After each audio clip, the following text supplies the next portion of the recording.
I know what everyone's thinking. Did you guys win $500,000 in the FFPC contest because Mike Evans outscored Tom Brady and Chris Godwin by 10 plus points? The answer is no, right, guys? Or did I? The answer is no. Is there a stat correction maybe that could help us?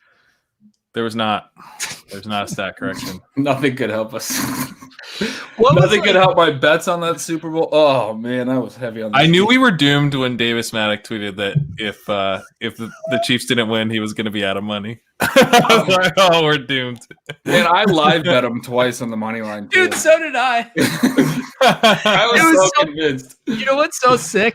I had like my fucking Bovada account and I literally bled it to zero betting the live money line. I had one saving grace. My buddies and I at the beginning of the playoffs had bet two futures bets, was Bucks Super Bowl and Ravens Super Bowl win. And we had two of those. So I had one good one. So my account was replenished, but I tried my damnedest to run it to zero, betting the Chiefs money line. Oh man. Oh my God. That was brutal. The one prop bet that I was like, all right, well, at least I'll hit this. I had Kelsey's under receiving yardage prop. And then in the fourth quarter, he caught like a 35-yarder. It was his only like even remotely close to that number. I think he had like a 20-yard long before that, which is kind of a big difference from 24. And then he just gets one from their own half of the field. Tampa's not playing D. And I'm like, oh, cool. I lost that one too. That was my one big individual prop bet was the Kelsey under 100.5 receiving yards. It's like the one thing that goes well for the Chiefs. What a disaster. Well, I cashed my showdown lineup with Rojo and the captain, so it could have been a pretty big hit if he had gotten in the end zone there. Dude, it's so disgusting for you that Rojo became like the chalk that you needed to fade on that slate. On the Super Bowl slate? Yes. Yeah. Hey, it worked out for me, man. He's like, what are you talking about? It didn't even cross my mind. Get out of there. I did well with him and the captain. What are you doing? Dude, Pat, I want to legitimately ask you because have you been following Leonard Fournette's Twitter? I mean, yeah, it shows up on my timeline. It's good. It's It's pretty good. It's pretty good. Yeah, it's pretty good. I was like, what is this sick world where the indie alt guy we love in Ronald Jones, he flops and Lenny becomes this cult hero and actually has, like, Lenny is doing bits on Twitter that I'm doing. Like, he's calling him all the, like, playoff Lenny, Super Bowl Lenny. He's doing the Galaxy Brain memes. I'm like, God damn it, do I have to like you, Leonard Fournette? There is some real Pete Overzet energy to Leonard Fournette.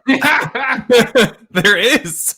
He's just like, he's the dude that would be Lenny Pax when it gets in a Top Shot. Like, that's what I was seeing today. I was like, this is the shit I'm doing. Yeah. All right. He's won me over. I'll stop rooting against Lenny.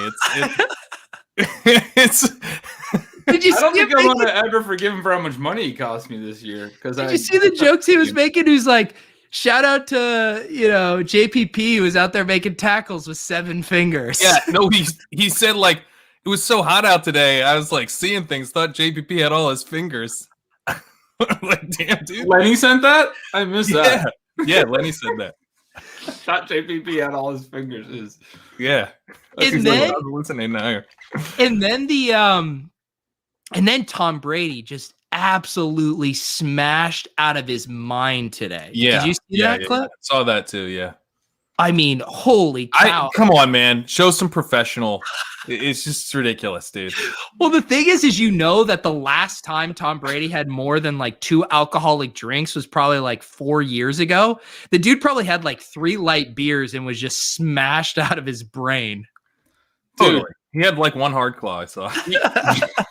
It was a fact. Someone reported that. I'm sorry. He moved up in my personal rankings on that. That was pretty hilarious. Especially throwing the Lombardi trophy from, just to have the nuts to do that, to throw it. And then also executing that was impressive.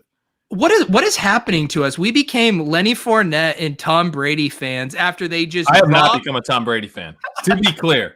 Although I find it hilarious that... Is anyone actually saying that he shouldn't have gotten drunk? Or are they just... All I've seen is people being like, people got to stop with saying Tom Brady shouldn't have got drunk. I was like, think anyone said that. The biggest thing I saw was that he should have been wearing a mask. I didn't see anyone care about him being drunk. Yeah, today's hardly the only day he hasn't worn a mask, so we don't have to focus on that for this incident. Well, we were just talking to Petty Theft on Lowell's, and he had won the Millie Maker, and I didn't even realize this. He was down in Tampa for the Tournament of Champions, and he was like, they just don't give a fuck about COVID down there. Like, no one cares. And then you're watching those highlight videos with Tom Brady and the parade of boats, and you're like, oh yeah, no one fucking cares. Yeah. It's not great. That's not great. Yeah, I mean, come on. I've rooted against Tom Brady for his entire career. I was a Raiders fan back when they had Rich Gannon because he went to University of Delaware. So did I. And I really enjoyed that run. Guess who ruined that whole experience? Tom Brady. The Tuck Rule game. I've hated Tom Brady since we knew who he was. This has been awful. Ben, let's talk a little bit about our Discord chat for our FFPC teams with us three and Leone. I mean, after the Super Bowl, Ben, you were writing novels in that Discord chat. Always. I was like, save it for Substack, man. I told you it was my catharsis, so I didn't go write another Substack post. I wrote one Sunday morning about how the line movement was kind of implying that, there was some reason to like Tampa, and then I was like, here's all the reasons I still think that's wrong, and I'm all over Kansas City. And yeah, I mean, that was ill-advised. And then I wanted to talk about the game afterward, but I couldn't. Yeah, did you see when Ben was threatening to do a breakdown of every single play from the Super Bowl? Yeah, I did. No. I said drive by drive. I wrote a Substack post a month ago about how it's a game of possessions. And I think if you look at the first half of the Super Bowl on a possession by possession basis, 4 hours it's later. Interesting. Yeah, exactly, dude. Exactly. There was this whole dynamic where Ben was like, I was going to send this out, but I don't know. I don't want to get into it. I have all these thoughts. And we were like, uh-huh. And then he's like, yeah, I don't know. I've got some thoughts. And then Leone came in and started baiting me. Leone finally started baiting you real hard. And then you're just like, yeah, here they are. You gave us all the thoughts. Yeah, because Leone is a noted Olds apologist. And he secretly was loving Brady winning. He was secretly loving Fat Lenny rushing untouched for touchdowns in the Super Bowl. He was lapping it up. Yeah. Yeah, he was having way too much fun about that. Yeah. For how much money it cost us. Yeah, we should say this. We were, I thought, well positioned to make a decent amount of money, relative to the payout structure on the FFPC. I was like, we were going to do well. We were going to win multiple main event seats to next year. Definitely at least earn back our buy-ins. We took a fucking bath, guys. Yeah, it was frustrating too because we actually ended up being a little bit overweight Tom Brady because I thought he was going to be more chalky than he was.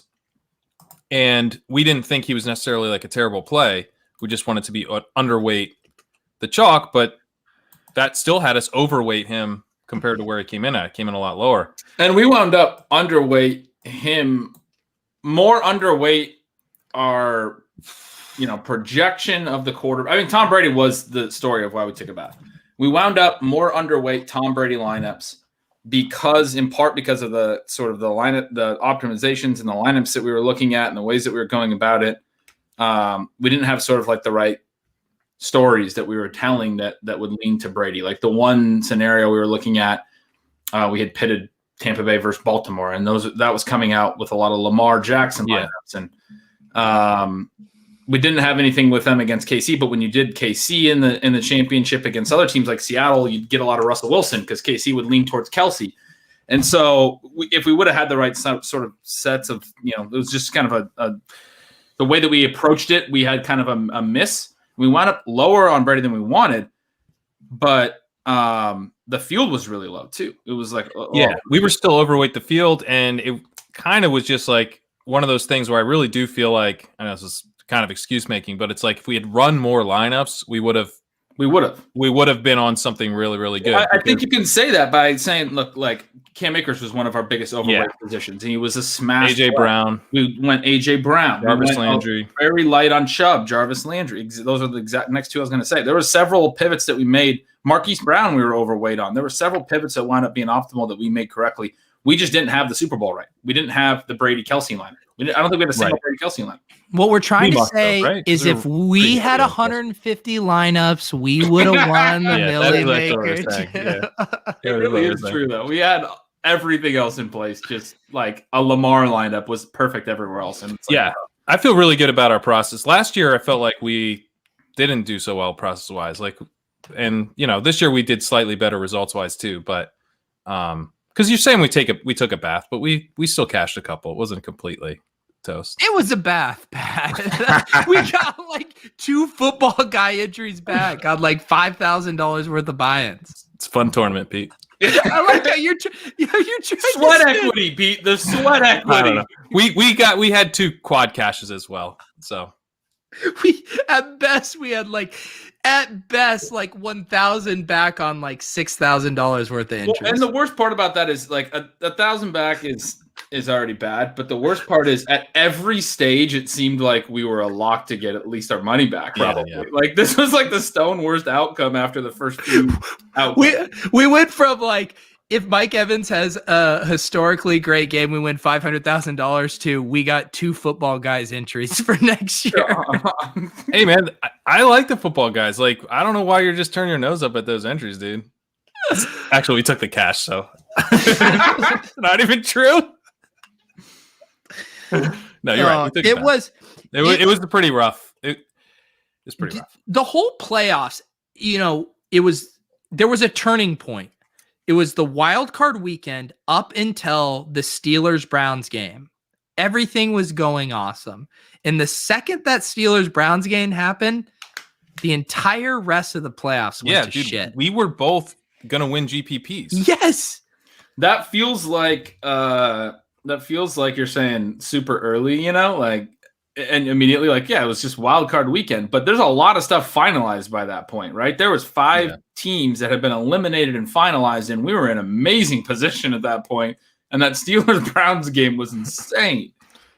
It was everything. Awesome. It set out a domino reaction of just the playoffs went to shit. And also that coincidentally was like the last fun shootout game.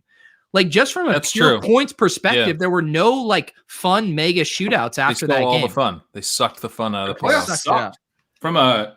Someone earlier on had pointed out that there was way fewer lead changes in games in this playoffs, and I don't think that really changed a whole lot. The Bucks pretty much did the Bucks lead wire to wire in the Super Bowl? I think they did, right? They went up early. Didn't KC kick the? KC kicked the field goal, so there was a first quarter lead change in that game. They scored like a third of their points on that field goal. Yeah, but that was another game that was never in doubt in the second half. Really, I mean, that was this whole Super Bowl or playoffs. Well, based on my betting patterns, it was in doubt for a lot. Pete wasn't convinced for a long while. I wasn't either. My last bet was at halftime. I was like, they're coming out in the second half. They're scoring on the first drive. They're gonna win the third quarter by 10 points, is what I was saying in some other discussion. I literally made a bet where there was 37 cents left in my account.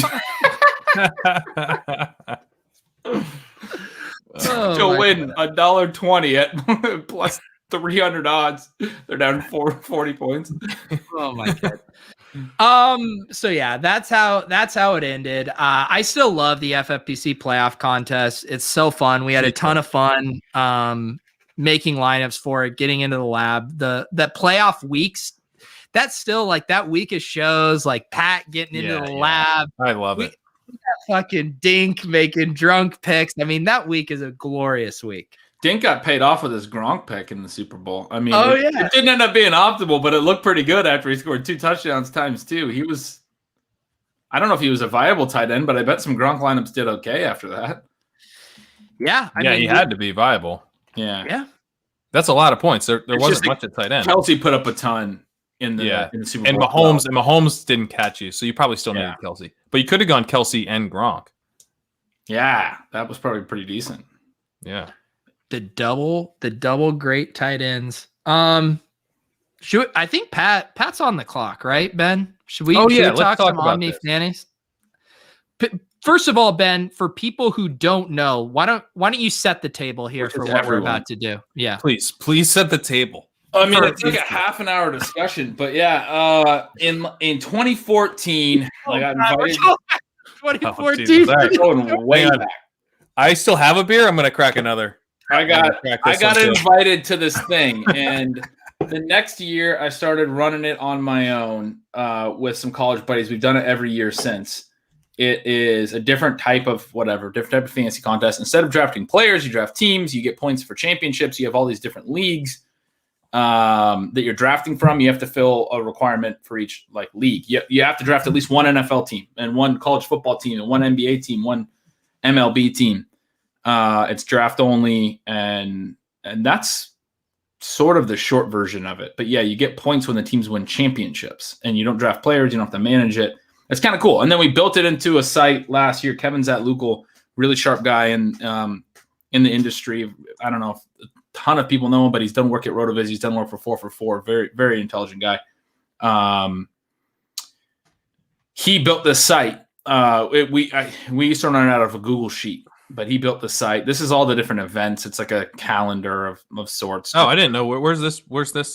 One of the tabs up here, Pat. It's that word schedule. It's a German word, schedule. So, I mean, Ben, I don't want to, be simplistic with it, but it's like fantasy meets futures bets for every single sporting event that anyone cares about. Yep. And I mean, that's exactly what it is. It's futures. You're looking at futures odds. You're trying to figure out who's going to win championships. And there's some sort of structural stuff to this. You were explaining, you're kind of comparing certain things to like positions in fantasy football. Yeah. I mean, I was kind of trying to put it on your terms, but the trick to it obviously is figuring out which sports, since it's a draft format, which sports you want to take early. You're going to take some teams that are favored in their sports, and which teams you want to take late. You have to take one from every list, every sport. So there's 13 leagues there. You're going to punt some. You don't need to score points from every sport. And so the way the scoring works, you get the most points for winning the championship. That's what you're searching for. But the top 8 teams in every sport get points. So quarterfinalists and above. In the NFL, you have to get to the divisional round, and you'll get some points. Anyone who doesn't get to the divisional round gets 0, right? And so there's some points for the final 8 in every sport. And you have to do things a little bit creatively with the PGA and tennis, where you aggregate, finishes in the majors and things like that. But the strategy comes down to what sports do you want to target early? What sports do you want to target late? And so I was telling Pat, NASCAR is one that over the years we've learned surprisingly. And I mean, I don't know anything about NASCAR, but the top drivers I think it's because they have teams and they have their lead drivers on their teams that they kind of all slingshot. I don't know, Ricky Bobby term, but it's very technical. But I think what we've noticed is the top NASCAR drivers tend to do pretty well. They don't necessarily win, but they're going to be in the top 8 towards the end. So I compared them to tight ends, because we've talked before in best ball, tight ends. A lot of people don't want to take them early, but they're going to improve your win percentage probably. I think NASCAR should be thought of sort of similarly to tight ends. And then there's college basketball, because of their tournament structure, it's a crapshoot. So yeah. I compared that to I think I compared that to running backs. I was some of usually the winner is going to be one of the very top teams, but you can have total busts, right, in the early rounds if you take a college basketball team, because they can get bounced in the Sweet 16. They have to get to at least the Elite 8 to get any kind of points in this format. And then MLS was another one I said was kickers. MLS is a total crapshoot. The futures market doesn't even matter. Don't even look at the odds. It's impossible. So that's really the rub, is you are trying to weigh the likelihood of them getting points versus how much randomness is in their path to getting those points. Like you said, the March Madness one, super random, versus some of these teams, say you see the picks here, the Joker, Alabama, Los Angeles Lakers, the dominant teams that are going to, face less resistance. Those are going to be worth more. And then the nice thing about here is you guys have put in an expected points based on the futures odd, based on the scoring. And that way it gives everyone, when you go and look in here at NCAA, I can see Clemson 31.9 expected points. I can go into NHL. Go to so NHL is one that's pretty unpredictable in the postseason, and the odds are kind of reflective of that. So you see lower expected points, but go to college basketball because Kevin did this. I pulled the future, sent him to him, but he ran Sims, and so like college basketball, the way he did it, it reflects. So this is actually fairly helpful, or extremely helpful, I think, for first timers. The expected points are lower in college basketball because they have a 64 team bracket, and when you sim it out, that's what happens. A lot of times any team cannot make the final 8. But in, MLB is the example I used to always use, but they expanded playoffs last year. But like it used to be that if you won your division, you were immediately in the quarterfinals. The 3 division winners on each side in Major League Baseball immediately went to the quarterfinals. There was 1 wild card game. So you immediately, by winning your division in the regular season, locked in 20 points, which is the lowest level of points. You made the final 8. So you have to think about that, like the playoff structure for different sports and stuff. Yeah, the one that was a huge riddle for me last time, Ben, was WNBA, because some of them had dominant expected points, but it also seemed like the playoffs were a little bit more wide open. Yeah, so there's only 12 teams in the WNBA. So you sim it out, and Pat, he's like, Pat is such a sexist when it comes to these sports. The second you start talking about WNBA, he drops off the call. It's honestly disgusting, and I would expect more from Pat in 2021. Ben, I'm sorry. I mean, should we wait for him? He's the one that's confused about this whole thing. Yeah, there's only 12 teams, so the top 8 get points. You only have to finish 8th out of 12 to get 20 points. Because it goes 80 for first in every sport, 50 for the runner-up in every sport, 30 for semifinalists. There's 2 semifinalists, or they get bounced in the semifinals, and then 4 more quarterfinalists, or 5th through 8th place, get 20 points. So these expected points are higher because, like, you have a really high chance of getting 20 points if you take. While we wait for Pat, why don't you tell people, because you're not shilling anything for trying to get money here. This is a free service that people can sign up for, right? Yeah. We just, like, it's always been something that I did out of Google Sheets, I was saying, and it's kind of a headache to do out of Google Sheets. Kevin started playing with us a couple of years ago, and we started talking about making it into a website where I could update things in a database that could, like update the results in a database that could then translate to a ton of different leagues, and anyone could play it. And we don't really have, like, I don't think we can charge money to play this because I don't know. It's probably a breach of something with all the different teams and everything, some type of betting thing. So right now we're not collecting any money or anything. It's just straight up go there, create a league, click on create new league real quick. Yeah. If anyone's actually interested, because this is kind of complicated. I mean, it's not, but it sort of is. You have to have what if we created a ship chasing league? Okay, do it. And then you have to have a Twitter ID, and you can't undo this. I mean, like, again, this is not like the you can't make edits. As soon as you hit add, that's going to be real. If you make a mistake, you have to start over.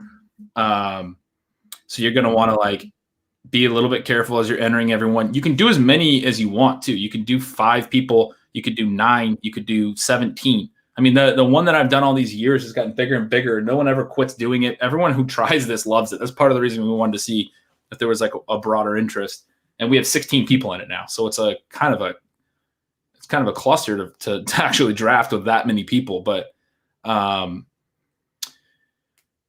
don't have to have like 12. You don't have to have a standard league size for any reason. Well, maybe now that we kind of are putting this out here, maybe next week we could do some kind of drawing or raffle to see if anyone wants to do a ship chasing league. Because it is one of those things where once you've done the research, it's fun to hop into a few of them. And the other thing I like about it is you can put as much work into it as you want. If you just want to use the expected point, you can just kind of do a draft and still have a pretty good chance, or you can get really in the weeds with it and you can use your, domain expertise. If you feel like a league much better than the field, you can try to leverage that. So yeah, I highly recommend it. I think we should get a ship chasing league going maybe next week. Pat, are you on your phone? I'm on my phone. My internet just cut out here. So this is me on my phone. Wow. This is the real Brooklyn shit right here, man. Yeah. Pat's got to make his pick though. Pat has a lot of options and a lot of decisions to make. It was probably the worst possible time for my internet to cut out because I know you guys are probably talking about this very interesting format in very interesting ways, but I genuinely need to hear what you said so that I can decide who to pick here. Well, he was asking about WNBA, and I was saying there's only 12 teams, so there's a really high part of the reason the expected points are higher is a really high chance any team that's picked is going to get in the top 8 at the end. You don't even have to be in the top half of the league. It's not a very deep league in terms of how many teams. Yeah, so it's kind of a tough spot here for me because I don't really know anything about sports outside of the NFL, but also because you're in a position where you've got, a top Champions League team like Bayern Munich is showing up here. And from what I've read today, that's a pretty good team. And you've also, you've got Rafael Nadal, who's a pretty good tennis player, is what Wikipedia says. And Djokovic has already been selected, but, I think Nadal has probably got a little bit more points than the next tennis player. So I'm getting a little bit more over the field. I'm getting the Denny Carter vibe right now. Pat talking from crackling internet about Bayern Munich is this is how we're in the off season for ship chasing. It's just what the fuck is going on right now? But the thing is, when you look at the WNBA teams, those are somewhat attractive. So I'm a little disappointed to hear that just by nature of the league, you don't get that much of an advantage by taking one of them. And then I guess I'm looking at maybe the Nets here. Who I don't know much about the WNBA. We just did it for the first time last year because my other league was too big. You can't do a league larger. Everyone has to draft one from every sport, and there's only 12 WNBA teams, so our league is 16 drafters. We can't do WNBA because not all 16 drafters would be able to draft the WNBA team. So we've never done it. We added it when we built the site because people who are doing smaller leagues wanted to do it. Yeah, someone asked if there's XFL. We had XFL last year, but obviously there's no XFL season this year. So that was for 8-team leagues and lower. Pete was the XFL thought leader when we drafted last year. This is why this is such a trip for me. You'll see here, there was a league we did, XFL thought leaders. I mean, we drafted this 12 months ago. I mean, Ben, because this to me, I think this is a great product. I think it's a really fun thing, but talk about the timing of launching a multi-sport fantasy league literally weeks before a worldwide pandemic. Yeah, I mean, I think they say that in business sometimes you get some luck and some good timing and things. Launching this before a pandemic was not that. We all had so much fun drafting it. It was a then blast. It was it's done.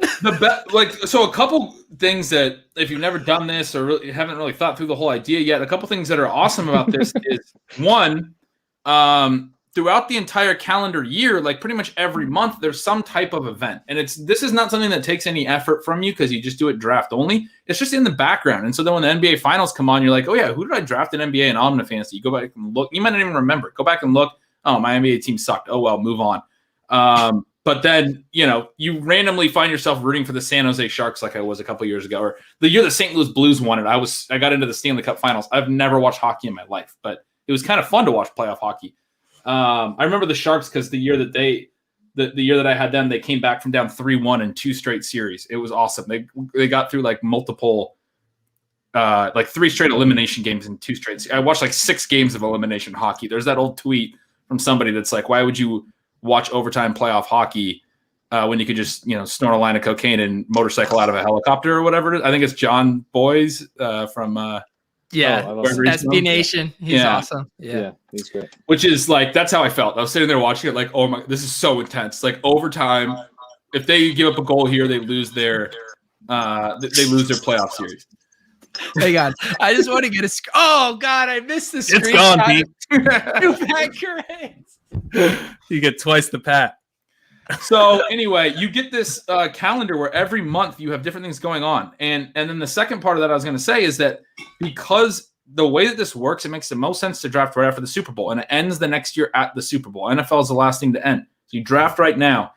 And then what happens is the spring is awesome for sports. You get March Madness. You get the Masters, your first PGA event. You start to lead right into the NBA finals and the NHL finals. You get multiple golf events, right? And there's so many things going on. All of that got pushed and just completely canceled, right? So we drafted and then nothing happened. Oh. It's like, I promised that there would be fun things to watch that would make this entertaining. And then everything hit in the fall, and I wasn't even updating the site at this point. It's the middle of football season. The other reason I like this, there's not a lot finishing up in football season. So when I'm doing my football stuff, I don't worry too much about Omnifantasy. I worry about it in the spring. It's fun in the spring to be paying attention to other sports. But what happened this year is everything got delayed to the fall. All the finals for every sport were running like concurrently. It was a huge mess. Hey, talk about this pick that maybe the XFL thought leader made in the last round. Little Bryson DeChambeau. That might have worked out, huh?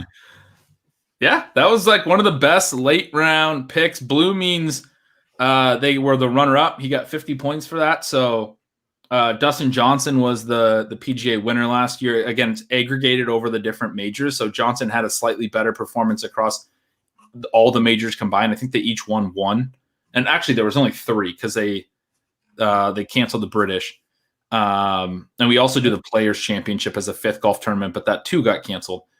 So the draft board from last year? Yeah. So this is Gretsch won this one, which I mean, when you hit on the Lakers and Alabama as the overall winners of their sports in the first two rounds, I mean, geez. It's just so, I mean, Ben's trying to welcome people in, and really it's just lambs to the slaughter. Yeah. I mean, I could not be more of a lamb to the slaughter in this. Here's the overall draft here. Siege taking the Roughnecks 104. Yeah, he was all in on PJ Walker there. And XFL got canceled. Yeah, that's the other thing about this. Half the sports didn't even finalize. They got canceled, which is fantastic. Hey, Ben, are you ready to get canceled? No women's tennis. I know. We got to add that. Tennis and golf take a lot longer to score, which is sort of a lame excuse. But people are ready to cancel you. Where's Sarita? I know. I got this last year, and I forgot to add it this year. I told people I would add it this year. The truth is Ben was sending these DMs where he's like, women are inferior athletes, and I don't think they're worthy of receiving fantasy points. And we're like, he wouldn't whoa. stop it. You know, you think he went on for a while after the Super Bowl. Oh, man. You should see it. We've had the Women's World Cup every fourth year. So we've done this for like years. What's every fourth year? Yeah, you're a feminist. That's all they run it, Pete. That's the only times they do the tournament. I watch every year, Ben. You watch the Women's World Cup every year? I watch it every year. You're such a feminist.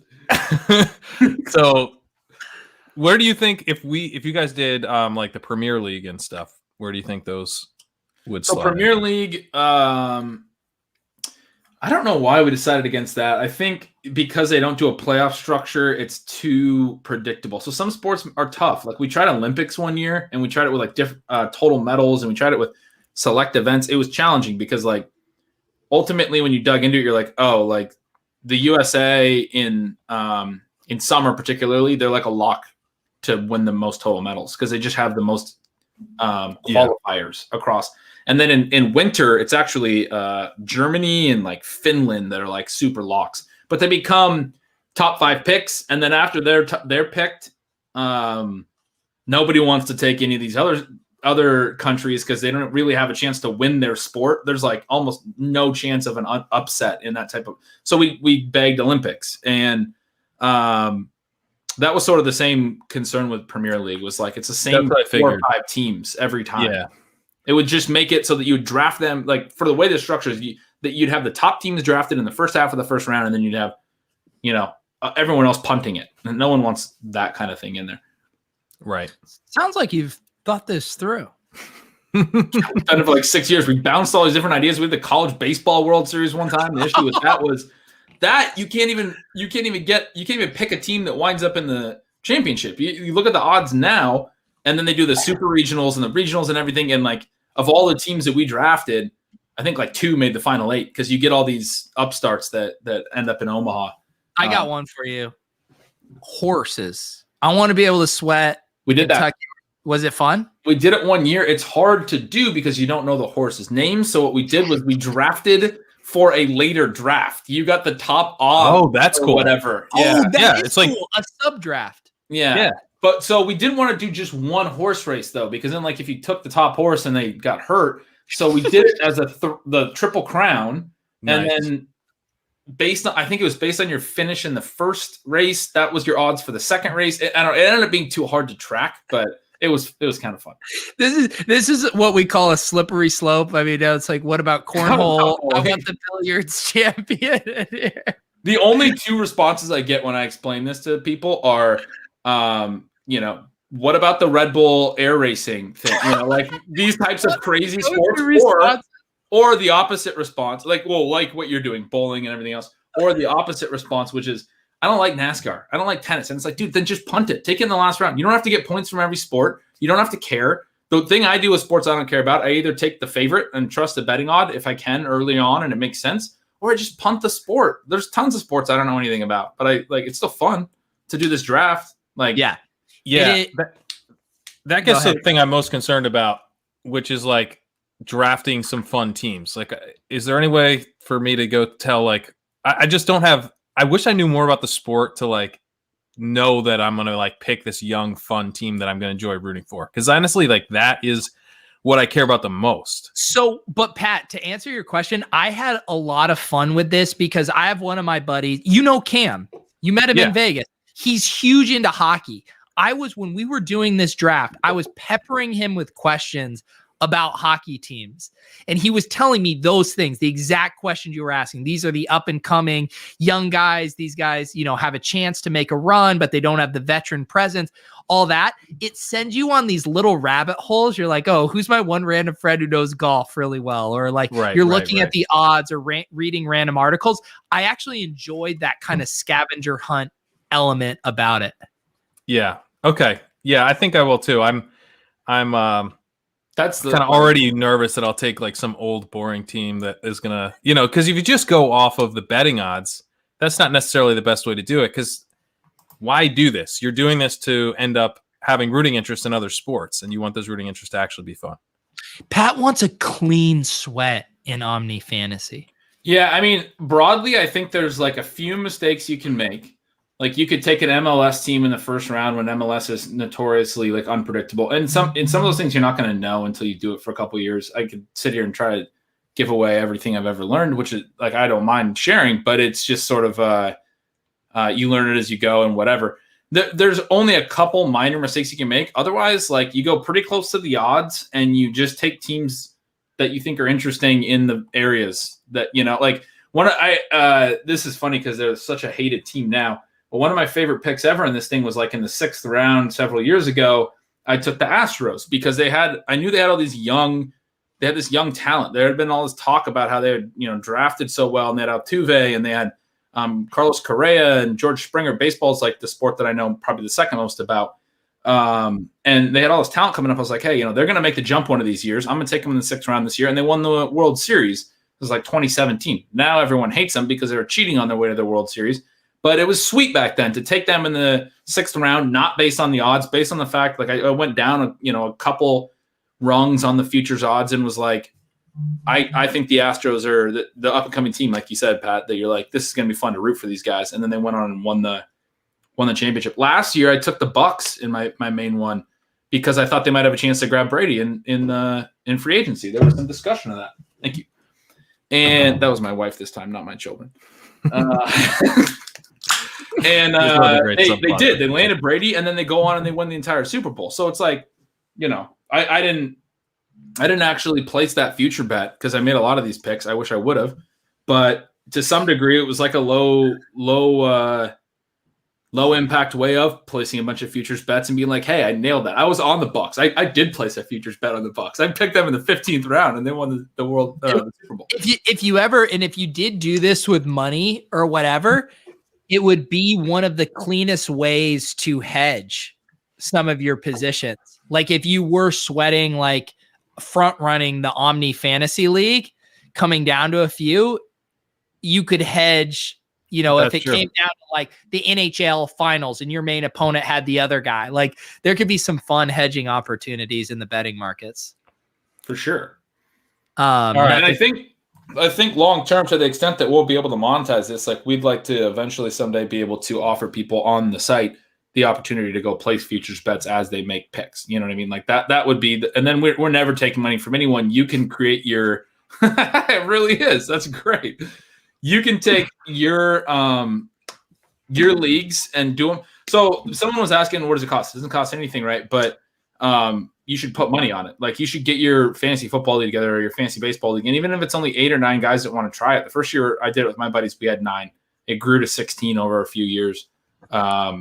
We have 11 in this. That's kind of the cool thing about it too. You don't need a set number of people. You don't need a set number. You can do it with 5 if you wanted to. I've done it with smaller groups with 5, 6 people, and it's just a different type of thing. You don't get into the bigger long shots, but it's still fun. You know, you actually get a chance to take more of the favorites in different sports. It's a little bit of a different thing. I actually really enjoyed that. I wanted to try a smaller one and thought it was a different challenge. So I think one of the big questions that normally comes up, Ben, is optimal time to draft. So how does like the time cycle and the sports calendars work with this?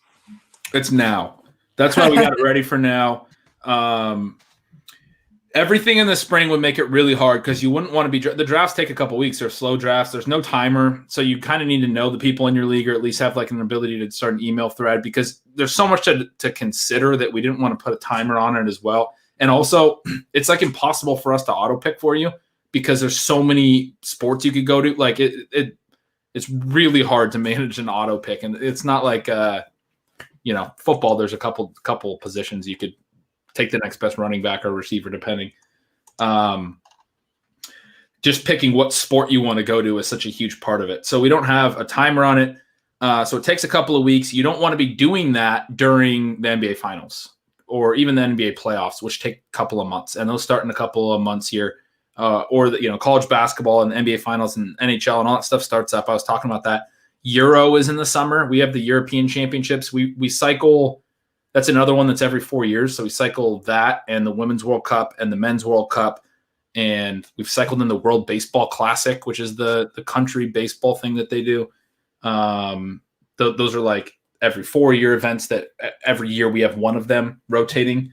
Those are usually in the early summer. You could probably do a summer draft during the baseball regular season leading into football season, but I don't think we'll really have that functionality set up in the summer. I think now is the best time for a bunch of reasons, but yeah. And so give people just I put the link in the chat and I'll post it in the show notes too, but give people like for the commissioners who are setting this up, what are the things they need to know? Obviously it's based off of Twitter handles for getting users, but what kind of admin things do they need to know to get this up and running?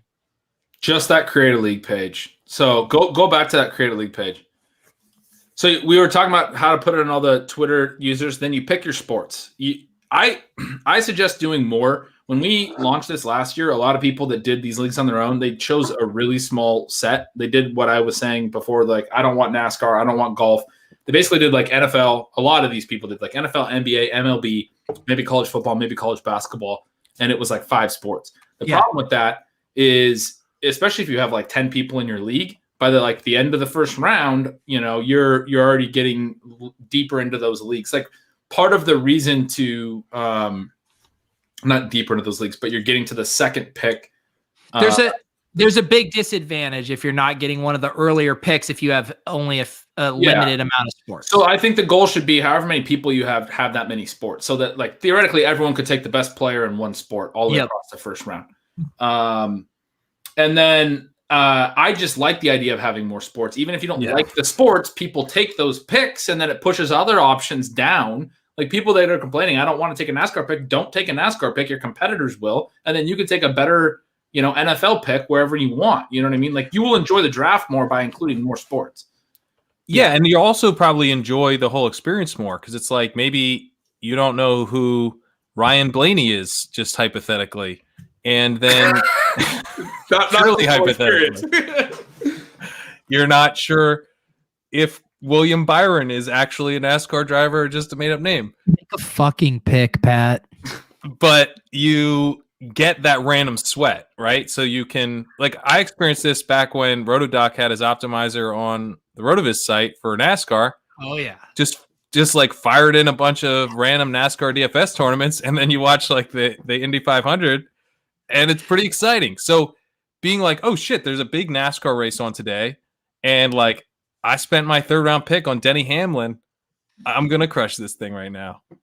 Pat needs Daytona, but I don't think I've watched a single NASCAR race in the 6 or 7 years I've done this. Like it has not made me watch NASCAR. I will say that one year when Rotodoc got the optimizer up for Daytona, one of the restrictor plate races, which actually lends itself to playing like contrarian back of the pack. Yeah.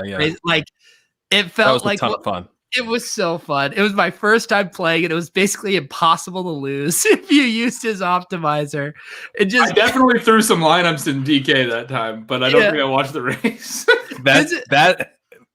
Go ahead. No, I was just gonna say, Will says I remember when the Mans interviewed Rotodoc. That's still one of my like top 10 most viewed videos because of like SEO. When people search how to win at NASCAR DFS, that video shows up. That day of the Daytona was the day that my current girlfriend Brittany moved in with me, and I was helping her move, but I was just like I was like putting up furniture and like checking the race, like oh shit, like oh man, because like the way that race works is like you like vault up, like you're like I'm gonna take down the whole thing, and then like seconds later you don't have any caching. Oh so my god! Like, I took a pit stop. yeah. So it's like it's wild. So I kept I'm like picking up furniture, and I'm like, give me 1 second. I gotta check in on DraftKings. It's such a stupid sweat too, because NASCAR, like on those restrictor plate races when there's all the crashes at the end, it's like you just watch the last 5 laps and that's all you need. But if you're moving in your girlfriend, you need a distraction, I think. Yeah. You can't enjoy the moment. You have to. So let's put a bow on this Omnifantasy segment. Who are you gonna pick, Pat? Yeah, so I guess there's sort of an obvious pick here. For me, I don't love it, but I think given that I do live in Brooklyn. Oh God. And given that there seems to be some advantage here to just taking an easy path to the championship, Ben already took the Lakers, so the East is open. I'm gonna take the Brooklyn Nets. I was looking at that. Jack Nicholson, wide-eyed nod. You are doing that gift. I love it. Yeah. Is that a nod of like? I couldn't tell if your nod was in approval or you're like, yeah. That would have been my pick. Because I live in Brooklyn. Like, yeah, that's when you started the head nod. Like, yeah, okay. That's how you're supposed to play this thing. There's like no one knows what's gonna happen in sports. If we knew, we'd all bet futures and win all the time. You know. That's like I could potentially bump into James Harden at a speakeasy in Brooklyn, so I guess I'll take them. I'm not a big Kyrie fan, but I heard they're terrible at defense. Maybe that will bite. Yeah, they're terrible at defense. But I got a Harden top shot, so let's go. Chris is the biggest Heat homer I've ever seen in my life. He posted a photo in the Discord the other day of just like 100 Bam Abadeo. He's already commented about Bam. Yeah, I mean, there it is. Bam's coming for you, Pat. Right on cue. I got a pick I have to make right now in my other big one. You guys want to? Yeah, I want to get the listeners' response here. I think I'm gonna go baseball in the 6th round. Here, let me share. Oh, a 6th round sweat, dude. Well, the other guy I was thinking was Nadal on mine. What do I do? Share screen. Who'd you guys have gone with there? You know what, Pat? I'm not really up to speed. I always mess this up. Screen. I do have 2 screens, but I always share this screen. And then, am I going to get the? Dude, it's your porn, dude. all your porn's up on the screen. What's up? So this is the draft we did. What kind of porn do you watch? Everyone's rooting each other on. That's for sure. Yeah, what's up? About to beat my beat. Let's go. Yeah. It's not. This was the start of the other one we did. Pat's pick went 8th overall, which is a good pick.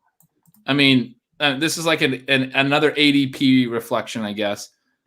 We got into Euro heavier in the second round. No one had taken like MLS yet. Remember, like these guys have done this for a few years, so this is probably a good thing to look at. Then we started getting MLS late 4th round. Then some people start taking them in the 5th round, taking some shots, get some NFL picks in here. But I'm in a spot where I'm going to take an MLB team, and I'm going to take either the Rays and A's have the next best odds, but I am interested in the Astros and I'm interested in the Blue Jays. Dude, I just want to hop on here and say the Astros are fucking cheaters, dude. Yeah. Well, I want to know what the audience thinks. What do you got? Anybody Blue Jays fans? Anybody are Blue Jays good? Dude, I'll speak for the audience right now and say the Astros are fucking cheaters, dude. Dude, they had the fucking trash cans, dude. Fucking cheaters, man. Well, and the way you're saying, dude, you sound like a Canadian, so maybe I should take the Blue Jays. Yeah, is this like a subtle hint to take the Blue Jays? I love the Blue Jays, man. What was that? What was that? Blair prefers the A's. The A's are always good, but they don't have Jays money. are pretty good, eh? Didn't the Blue Jays add a bunch of people? So I'm looking at Fangraphs, and Fangraphs projected standings have the Astros and Blue Jays winning more games than the A's. Hang on. Let him do it. Pete's been about to fire for like 6 seconds. Let him take another stab at the accent. Ben's like doing analysis while Pete's keying himself. A lot of switch hitters on the Blues. What the hell is that? It's like an Irish accent almost. Lock it up. It's like Shrek doing a Canadian accent. It sounds Scottish. What's going on? I'm waving the white flag. Right. Oh my god. Well, I was hoping the viewers would help me out here, and they just told me to take a team that I said I wasn't considering, and that was it. Oh, hey, pick the Rays late and pick the A's. Those are the teams I said I didn't want. So thanks, guys. Nick told me the Astros are cheaters.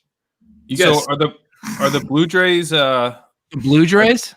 The Blue Jays are they up and coming? I think they made some trades and stuff this year. That's why I was hoping someone was Canadian. A lot of influx of talent. I'm pretty bullish on him, Ben. Oh, they got Vlad Guerrero's kid and Dante Bichette's kid and Craig Biggio's kid. One of the OG Blake Street Bombers, a man I idolized in my youth. Definitely need to take them. They have Bo Bichette, and they also have Craig. Remember Craig Biggio? They have his kid, Kevin Biggio. They have 3 dope 90s MLB players' kids. How do you not take that team, dude? Yeah. The genetics they signed George Springer from the Astros. Which is and Ryu or Ryu. Ooh, I didn't know they got him. He's Jay Springer's they kid, got right? a good pitching staff too. They got Ross Stripling from the Dodgers. Oh yeah, I'm taking them.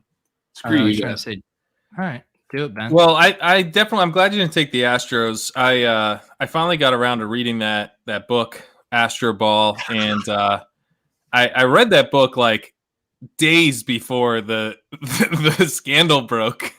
And I was like telling people like, oh, the Astros, they really got to figure it out like days before everything came out. So it was really bad timing for me. I'm not an Astros fan. I know. I read that book too, probably like a year before all that happened. And people seemed, that wasn't a great look for the Astros in retrospect. No, it was not. They're fucking cheaters, man. It is a good book. Like, it's an enjoyable read.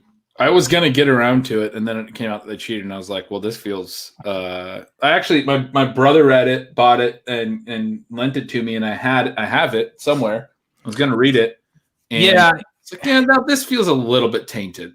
I wouldn't read it. Like, a lot of what they're saying, they're like, oh yeah, we study the tape. Like we are so good at figuring out like what pitches are they going to throw because we like do all this work. And it's like you weren't exactly lying when you said that, but the work was a little different than what you were saying. Right.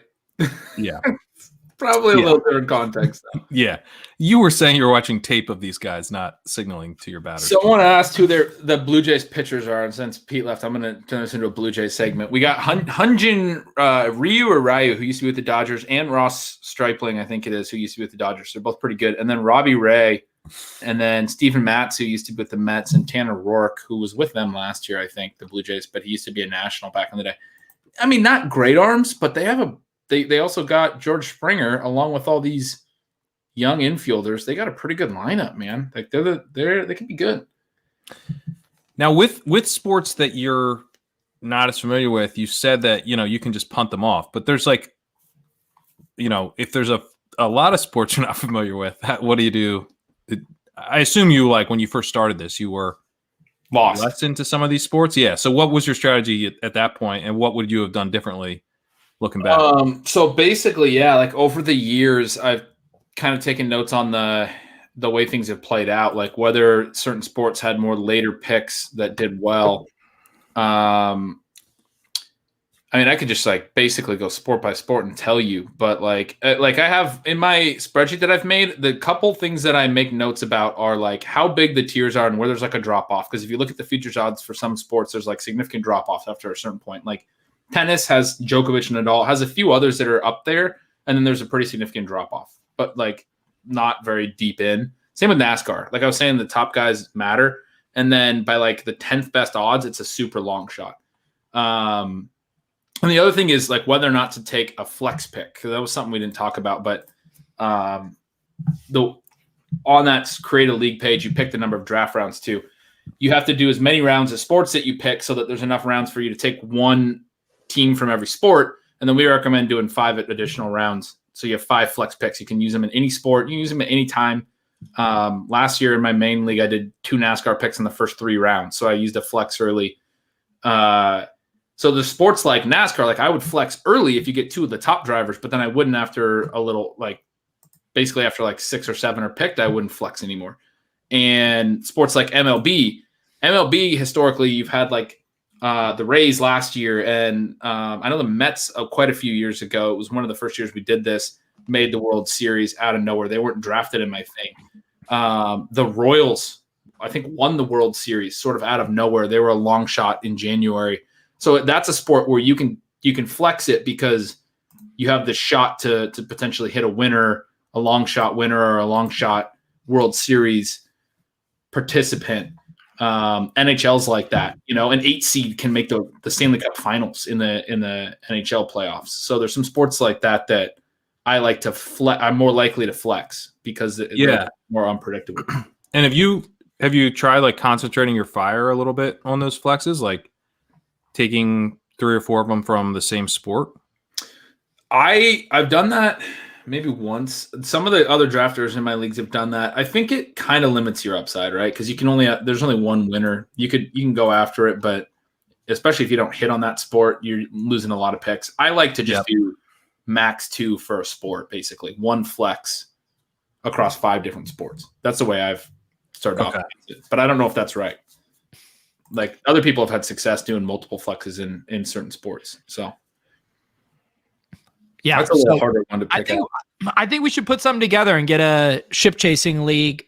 Yeah, we could get a draft going. That's a good idea. That'll be fun. Some of these regulars sound like they want to try it. Let's do that. Ben, what's the window of when drafts need to be finished by in this window right now? Well, the Soccer Champions League is in this. They do 2 legs. The first leg starts next Tuesday. So I said you don't really want to be drafting when there's events going on. That's kind of inevitable with Champions League. Like my other league, we're trying to get the whole draft in before next Tuesday, but we'll see if we're able to do that. And the thing is, they do the first leg in February here, and then all the second legs in March. So they don't even actually finalize anything. You have the results. Maybe there's some like 3-1 results. So you're like, okay, this team's now really favored to move on. But it won't be finalized till March. So you could draft throughout February and still have 16 viable. They're in the round of 16 right now. The Champions League's weird. It's this really long schedule because it's not their normal league. Right. So the Champions League's the big one. That in March will cut down to 8. And then right behind it is NCAA tournament is the next one. It will cut. Okay. It will start up in mid-March. Which you definitely would want to do that before then. You want to get it done before mid-March for sure. You don't even have to do Champions League. That's one you can cut out as well because it is kind of a weird one. But I want to make sure to get it in before the basketball tournament. So I'm thinking when this video is over, you'll be able to leave a comment. If we have people who are interested that want to hop in a league for this, you leave your Twitter handle because that's what we need to register you. And then based on how much interest we have, we'll huddle and see how many leagues we need to make, if it's 1 or 2. And we can figure that out. So we'll have people after this. If you're interested, drop your Twitter handle in the comments. We'll circle up and we'll add people to a league based on how much interest we have. Does that sound good? Yeah. It's great. All right. So, and Ben, have you been doing like any side pot on like a little money? Have you been doing free leagues? Does it work? So the league that I've run forever, we all throw in $100 because it's a year-long thing, like, and those guys, you were talking earlier about how this is accessible to anyone. It really is. Like, Pat, you're saying you don't know any other sports. Some of my guys don't even play fantasy football. They're just like college buddies of mine that they don't play any fantasy sports, and they love this because it's so base level. All you have to know is the teams, right? You have to know the players. Like, it's even less of a demanding thing if you don't want it to be. And it's draft only. They can do the draft for a week or 2 right now. It's a little bit of effort to do the draft, but once it's done, they have something that's going on all year. And we all throw in $100. I did some other leagues last year that I don't know how many of them were actually paying out because some of the sports got canceled. It kind of got ruined last year, but we were doing like $25. I mean, my suggestion, if you don't get in the ship chasing league, if you're watching this later, whatever, you want to do your own league, definitely get some people that you know and put some money on it. Like that's the fun of it. I'm seeing some handles in the comments, the live feed comments here. Don't do that. Put them in the comments for the video on YouTube. Yeah. We won't be able to go back through these. Once the video is over, you'll be able to comment on the video, and that's what we'll use to pull that together. And once we have that, I can get some group DMs and stuff going. Also, one thing that I think would be nice is now that like the Discord stuff is going, I'd also like to get a ship chasing channel going in the Discord, and that might also be a good place to get people kind of congregated. The Twitter DMs worked, but it's just a little hard to organize everything through that. So I don't know if you guys are up for that. I might try to spin off a ship chasing I'm in channel. there. I'm in there on Top Shot stuff. Did you guys see Eric's Twitter handle down here?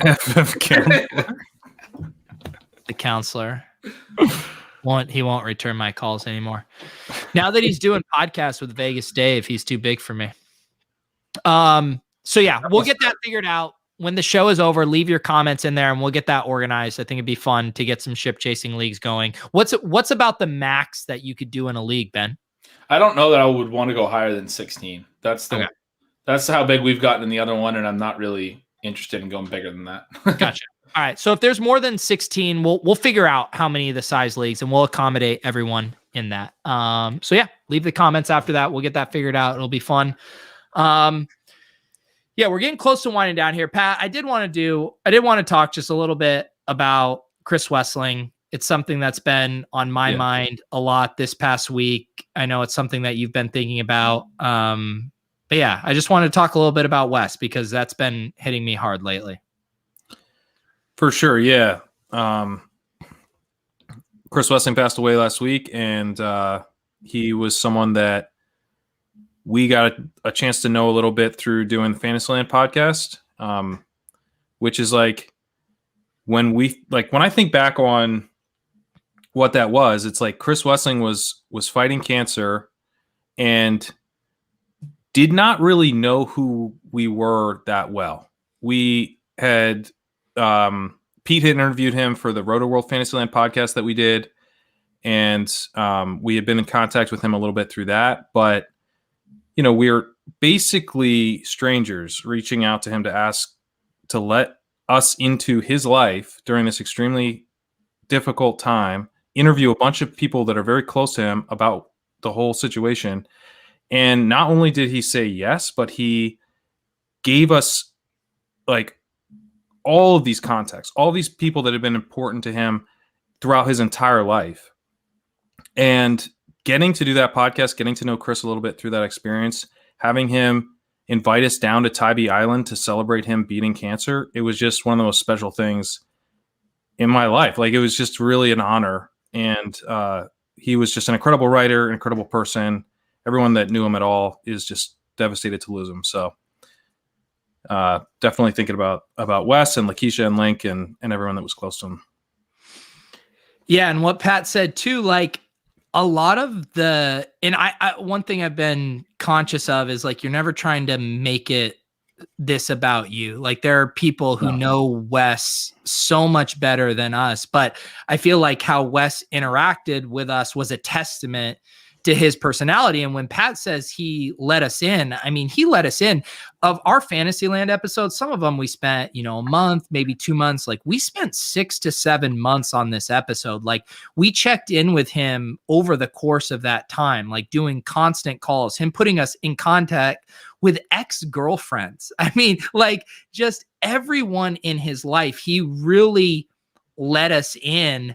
And like, I never even got to meet Wes in person. Pat and his brother got to go down to Tybee. I couldn't go down. I had a buddy who was dealing with some mental health issues himself at that time, and I wasn't able to make it.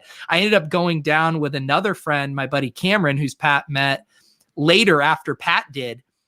And his family and friends there like rolled out the red carpet for us. They didn't even know who we were. And just the fact that we were friends of Chris Wessling was enough for them to welcome us in. And I know it's hard to do justice for what Chris meant to so many people.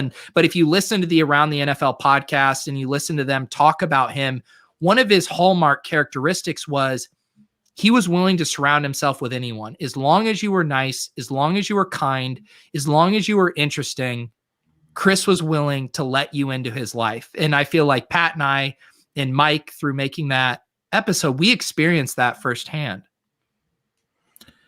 Yeah. I mean, it's just like the interviews that we had back when we were doing the podcast, you could just tell like what a special person he was. And then getting a chance to meet everyone, like you're saying, like they were just like, people were just so happy to welcome you in once they knew you were with Wes. That's all they needed. And that's the kind of guy he was. It was great. Like when I went, and I know Pat has lots of stories for hanging out with him and Sylvan Rosenthal. Like when I went, it was just with me and my buddy. Like no one else was there. I mean, we went to Huckapoo's and they're taking us into the back. They're showing us making pizzas in there. They're showing us the stuff around there. They're taking Rosie, his ex-girlfriend, takes us to their house. We're in their garage, drinking beers. They take us on their golf carts to the bar. And it's like, they don't know fucking us. We're fucking strangers from the internet. And they're like, it doesn't matter. If you know Wes, you're friends of us. And just the most welcoming. They're letting us rent their bikes because one of them runs a bike shop there. Like just incredible. And I will say, like, if you've never been to Tybee Island, it is a wonderful, wonderful place. And you can see why Wes loves it so much. Yeah, absolutely. And Wes beat my ass in cornhole. He absolutely dominated. So he lived up to that reputation as well. Yeah. It's been a tough stretch. I mean, there's been I don't want to say a handful, at least 3 or 4 sports writers who have passed away over the past couple weeks. People I wasn't quite as familiar with as I was Wes, but man, it's been a tough stretch. Yep. It has. A lot of really important voices too. It's very unfortunate. I didn't know Wes personally. I never had a chance to talk to him, but I do remember, for the listeners, when we finish the show, sometimes me, Pat, and Pete will sit and chat for a little bit. And just last week, we were talking a little bit about Fantasyland. And the first episode you guys brought up and how much it meant to you guys was the Wes episode. And I remember you guys talking about him just last week. When I heard this, I was like, man, like I just talked to Pat and Pete about him the other day. So I don't know. I guess I just wanted to throw that in, that what you guys are saying right now is very genuine. I mean, you guys were just telling me about him last week, and this was before anything was known. It's a horrible thing. It's tough. Torres Paler, Pedro Gomez. I think it's Siku Smith. I don't watch a lot of NBA, but I know he's another big one. He had Vaughn McClure during the season last year. Just a lot of people gone way too soon. Yeah. And the thing that was weird, when we did the podcast, it felt, like this triumph because Wes was so strong and he has this incredible support network. And it felt like that happy ending. He meets the girl of his dreams and they conquer this awful situation. And they were going back to I was looking through my old DMs with Wes from when I was there. And he's like, oh man, we just missed you because they were going back to organize some of their wedding stuff. And I was messaging him throughout the whole weekend. He was telling me the spots to go, and any spot we went, he was telling me the backstory on them and all these things. Like I ran into this one guy who was like an old friend of theirs, and we took a photo and the guy mooned the camera, and he was just like, he's like, you're getting the full Tybee experience. But the point I'm making is like, they were on this trajectory. Like it was like, it felt like a triumph. And he has this kid, and it's just so fucking exciting because it was like, of course, Wes fucking beat this. And for this thing to come back and get him in a guy, he fought like fucking hell because he fought like fucking hell multiple times. And it's hard for me to even fathom what a bear this was, knowing like he had a new child and Wes was going down swinging, and how much it must have weakened him for him to succumb to it ultimately, just knowing how much of a fighter he was. It just breaks me. Yeah, I'm in complete agreement. It was really, it's one of those things where I didn't really know Wes that well, and it hit me really hard. That's what's weird about it too. Like, Pat, you actually met him in person. Like, I never even met him. I was talking to my wife about this tonight at dinner. Like, there's so many people from doing this stuff online, and it's been exacerbated by coronavirus, where I feel like I know you guys. Like, some of you guys are my best friends, and Pat, we've hung out a lot. Ben, we've hung out a couple times, but there's still so many people that like you just know from online in these lives. And it's one of, we talk about the double-edged sword of the internet, and there's all these bad things that come of it, but these relationships that you can foster and really feel like you get to know people, even though you've never hung out with them in real life. And so it's this weird thing where I'm like, I don't want to act like I knew Wes better than I did, but the combination of doing that podcast and listening to him on his shows, it does feel like you know him, and he was willing to let you in. And that it's hard. It hits you harder. It takes you by surprise how much it hits you. For sure. He was also just an incredibly, like, his NFL analysis was awesome and like really fun. And like, he didn't take himself too seriously, but he was still like way better than everyone else. You know what I mean? Like, he was just kind of had that beautiful combo. And like, I remember being so excited to draft Cortland Sutton after Chris Wessling was like, this guy's alpha. Like, he's the best. Like, if it's like, all right, if Wes is all in and like he's checking all these other boxes, like this can't go wrong. So I'm just like, I'm partly bummed to like not hear his reaction to the Super Bowl and just that type of stuff. Yeah.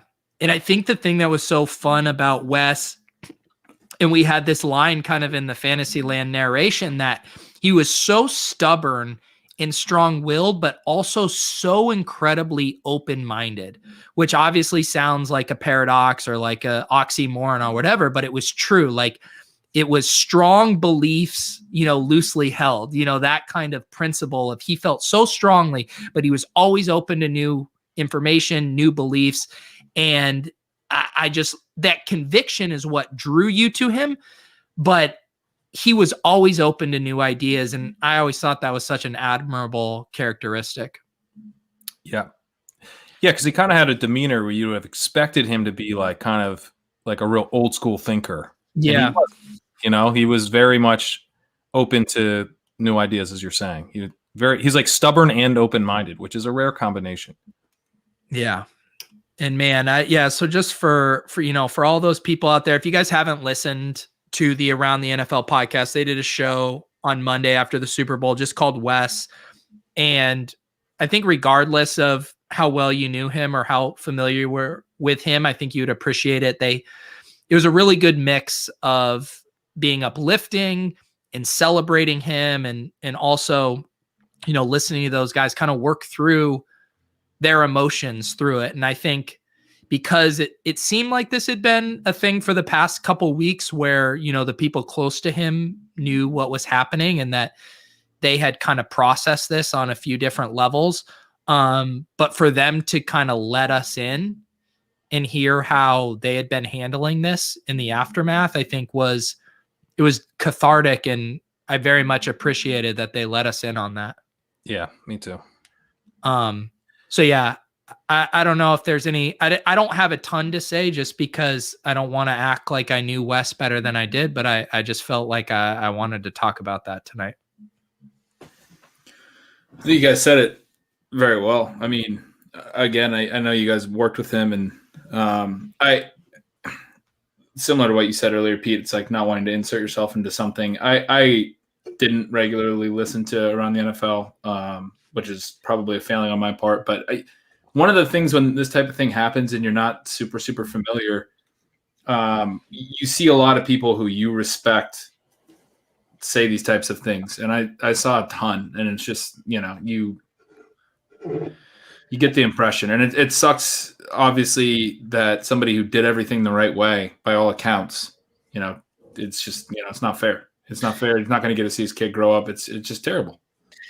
It's also one of those good reminders too of like, there's a lot of people, we all butt heads, like in fantasy, like we approach things differently. We have different methodologies, different ways we like to dissect things. And a lot of times we draw these battle lines and it's fun and it's film versus metrics and it's zero RB versus robust RB and it's all these things and it's fun and all. And you remember at the end of the day, it's about fucking people. And like the whole reason we do this shit is because we like interacting with people. We like making relationships. We like connecting with people who have shared common interests is us. Like that's ultimately what it's about. I used to do improv and you do these scenes. And if you're talking about random shit, your improv director would say, what is your relationship? Because all that fucking matters is what is your relationship with the other person.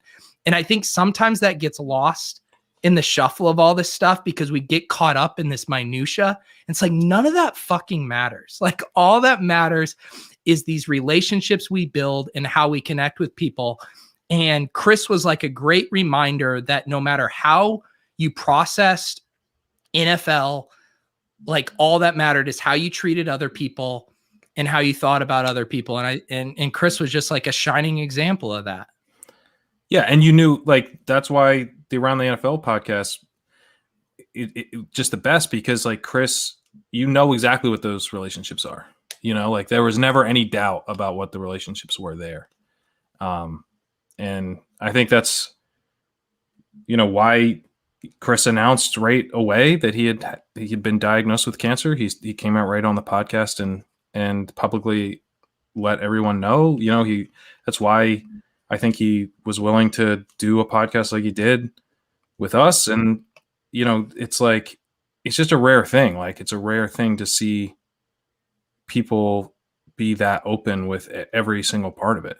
And I think that's why there is such a massive outpouring because people really do feel like they got to know Chris. And in a lot of cases they did. Like the other thing that those guys were sharing is that like Chris was in correspondence with a bunch of people and, Chris was like really generous with his time, not just with us, but many, many people.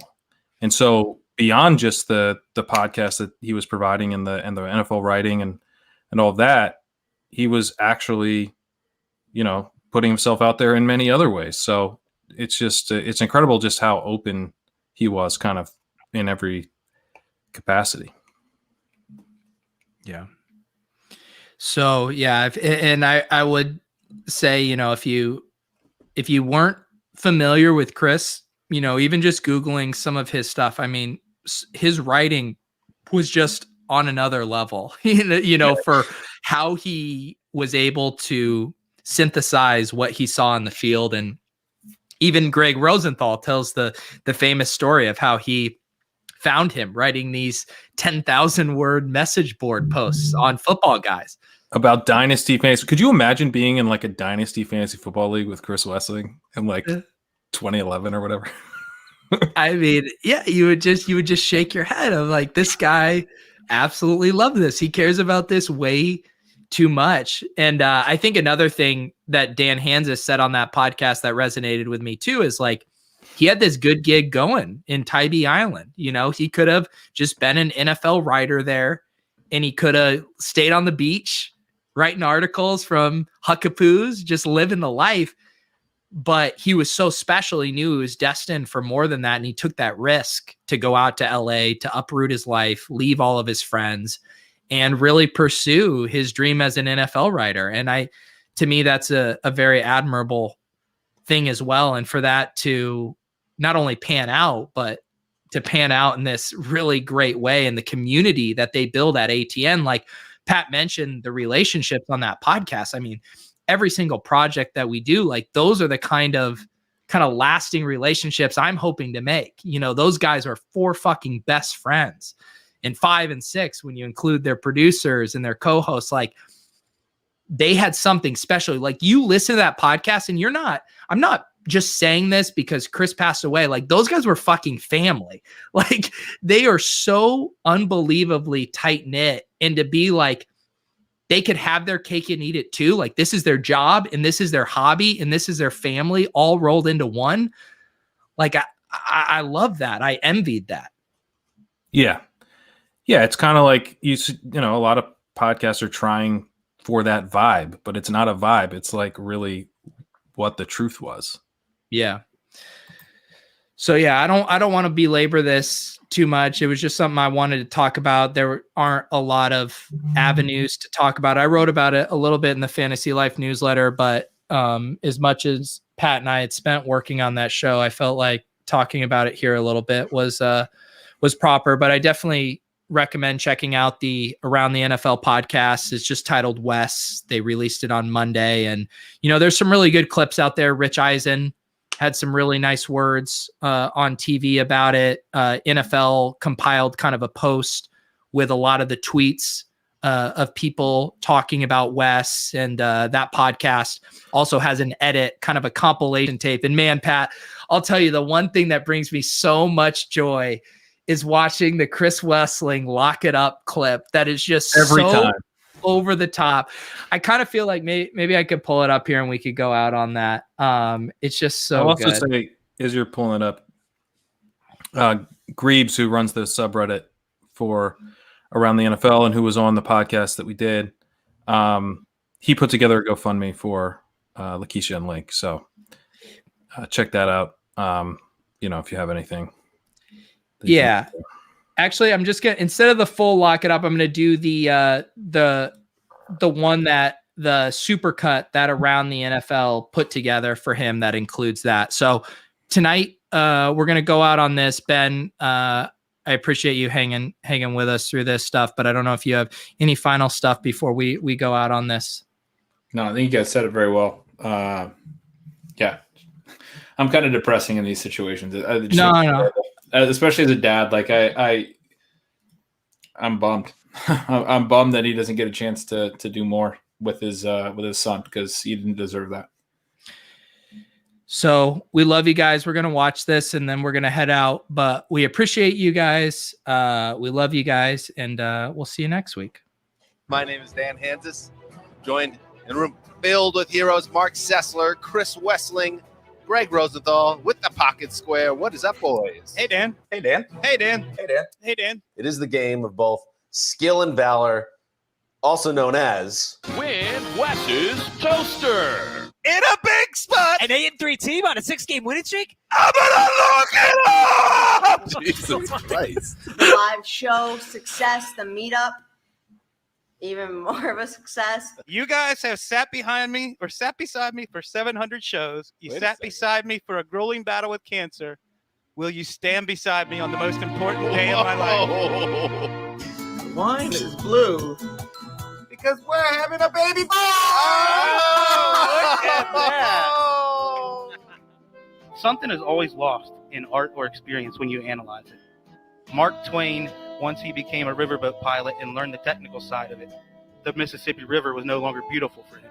If I was to hire a sports writer, the first question I was going to ask him is, how do you reconcile the essential meaninglessness of sports? I mean, how do you reconcile watching young men bang into each other and try to advance an inflated pigskin against marked territory? I mean, that's what you're doing. How do you reconcile the importance of that? And I think it's like Shakespeare's poems or Beethoven's Moonlight Sonata. This is going above and beyond. At its best, sports is look at what humans can do.